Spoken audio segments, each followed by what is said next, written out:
TB అంటే ఏమిటి, దాని లక్షణాలు ఏ రకంగా ఉంటాయి? సో టీబీ అంటే ఏంటి? టీబీ అంటే అదొక మైకోబాక్టీరియం ట్యూబర్కులోసిస్ అన్న ఒక బ్యాక్టీరియా. దాని వల్ల వచ్చే ఇన్ఫెక్షన్ని మనం ట్యూబర్కులోసిస్ అని అంటాం. సాధారణంగా లంగ్స్కి ఎక్కువ ఎఫెక్ట్ అవుతుంది కాబట్టి పల్మనాలజిస్టులు టీబీలో ఫోర్ ఫ్రంట్లో ఉంటారు అండి.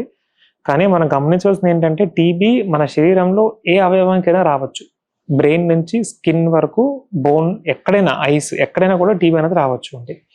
సో టీబీ అనేది ఇన్ఫెక్షియస్ డిసీజ్.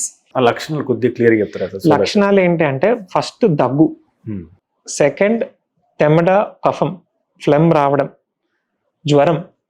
2 వారాల కంటే ఎక్కువ జ్వరం ఉంటే ఇండియాలో ఫస్ట్ అనుమానించవలసిన టీబీ.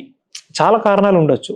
ఓకేనండి. జ్వరం, బరువు తగ్గడం, ప్రయత్నించకుండా బరువు తగ్గడం, ప్రయత్నించకుండా బరువు తగ్గడం, ఆకలి తగ్గడం, కారణం లేకుండా ఆకలి తగ్గడం, ఇక్కడ లింఫ్ నోడ్స్ మెడలో కానీ చంకలో కానీ చిన్న చిన్న గడ్డలు రావడం, కామన్ సిమ్టమ్స్ ఇవి. ఆ దగ్గులో బ్లడ్ పడడం. ఇవి కాకుండా చాలా ఉంటాయండి. బట్ ఈ సిమ్టమ్స్ని మనం అర్థం చేసుకుంటే 80-90% టీబీ కేసెస్ ని మనం డయాగ్నోస్ చేసేయగలుగుతాం. 62 లక్షల మంది ప్రజల్లో మెడ్ ప్లస్ బ్రాండ్ మెడిసిన్స్ కి మారడం వలన 915 కోట్ల రూపాయలు సేవ్ చేసుకున్నారు. అదే మెడిసిన్స్ అదే క్వాలిటీతో 50-80% డిస్కౌంట్లు.